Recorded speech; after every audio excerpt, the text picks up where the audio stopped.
people, and welcome to another episode of Sandmans Tackle Time. Today we're down here with Bessie's hole and seam. The reason we're down here just to get out that wind. It's blowing a bit today. Been along the North Pier doing a few shoots along there. Far too windy. So we'll come down here so you guys can hear my voice a little bit better anyway. Anyway, I've got a bit of a treat for you. Certainly for me. This is the new rod. I don't know whether to call it a ZZIPLEX ZETEQUE TXL, GT, or just simply call it the Beast. I'll talk you through it. I've just finished building the rod. What I've done to the rod is I've started off with Century shrink tube, or Japanese shrink tube if you like. There it is there. I've got an Abu Garcia trigger rail seat on the bottom of it with the two foam caps either side. The reason I use the foam caps is just for one reason. It dresses off the rail seat a little bit better. It doesn't serve any purpose or nothing like that. I just think it dresses it off a little bit better. Anyway, coming up the rod, it now comes on obviously the name badge, ZZIPLEX ZETEQUE TXL GT. I've just slapped on a Fuji sticker because it's got a set of black Fuji Alkanites on there. I've went for silver tip with a bit black, as you can see. I've repeated the Japanese shrink tube on the spigot with a titanium metal band. Then we come on to the tip. You'll notice that there isn't much spigot there. The tip's absolutely fine, but what the crack is that this is not a ZZIPLEX ZETEQUE TXL tip. It's a M427 SU, but it's been beefed up a little bit more. I'll not mention no names, but there's one of the big casters around there. It was actually done for him, so it's actually beefed up a little bit more. It's porky, it doesn't even come into it.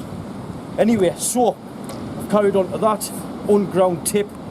I've done the same with the butt on the bottom of the tip with the whipping, kept that going, and then following up the ring, I just carried on the black theme, black tip with silver.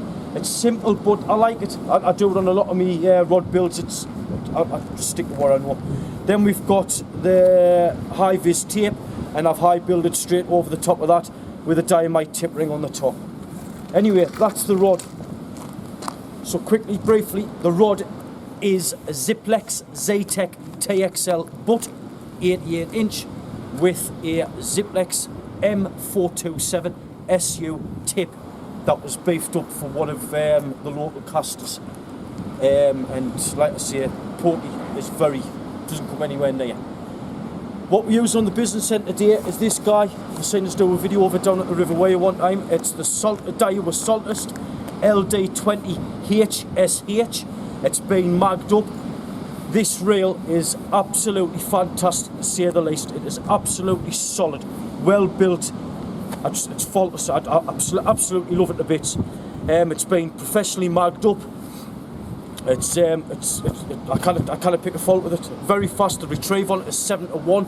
So if you want to get yourself out of a bit of trouble, one turn of that is 7 turns of the spool.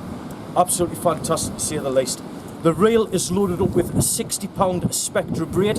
When I'm doing a cast with this today, I will not be using a shock leader. Just personal preference. I normally do use a shock leader, but today I'm not going to bother.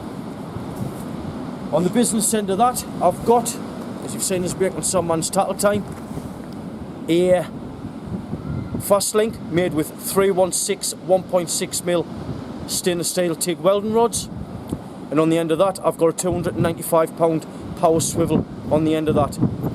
I'm using the 200-gram sink today. The reason I'm using a 200-gram sinker is, like I say, this rod is pretty porky, and it's just to get it wound up. That's all. It's just to get the rod compressed, and that's basically it.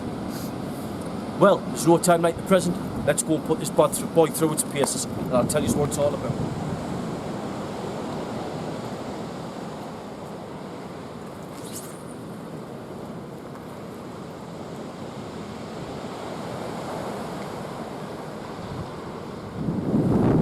Right then, boys and girls, as you can see, that went out an absolute dream. The 200 gram just loaded the rod up absolutely fantastic. It went smooth, it felt comfortable. The power was just immense, to say the least. It'll probably go up to 9-10 ounce this rod, no problem at all. But I would have thought 7 ounces plus bait, it would put a big carp bait well out there, to say the least. I may get a few lads asking us about this braid thing on the forum. One lad's actually commented saying that it's dangerous. He's entitled to his opinion, fair comment.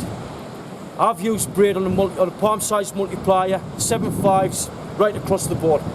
And I have never, ever seen anybody take their finger ends off.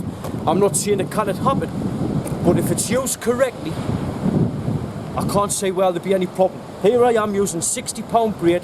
I've done several videos of Sandmans tackle time over the months that we've been running this, and I've used braid several times over and over again. I've even blew a reel up with it. I've still got my thumb ends on. I think if you don't abuse it and you use it correctly as you would any gear, then you're alright.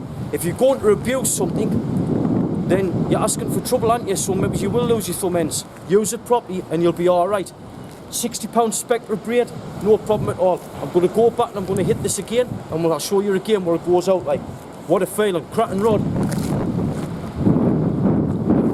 So the cast that we're doing today, for those that don't know it, it's called the high inertia.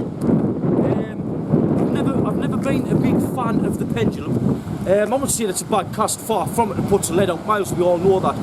But I think I like to stick to the high inertia because you can use it in a match, you can use it in a confined space.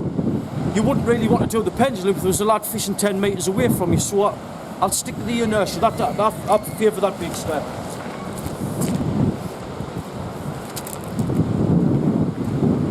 The drop I've got here is about a 7-foot drop, 8 foot.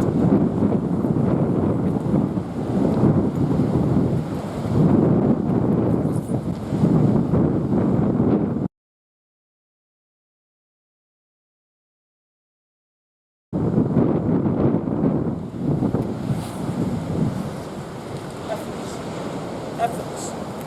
Absolutely effortless. Just beautiful. It does the work for you. No, it really does. Look at that. Absolutely beautiful.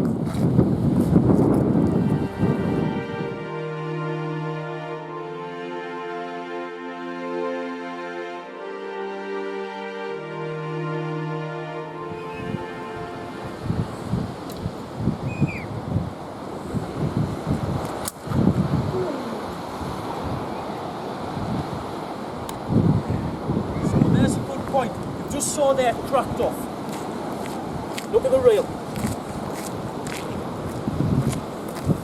1, 2, 3, 4, 5. There's the other 5. There you go. And that cracked off. The reason it cracked off is one of my mates just pointed out it was wrapped around the tip. There you go, there's the tip, still intact. Braid is absolutely fine to use, lads, on a palm size, on any multiply for that matter. It's great on boat rails, it's great doing this, but use it correctly, that's the key. There you go.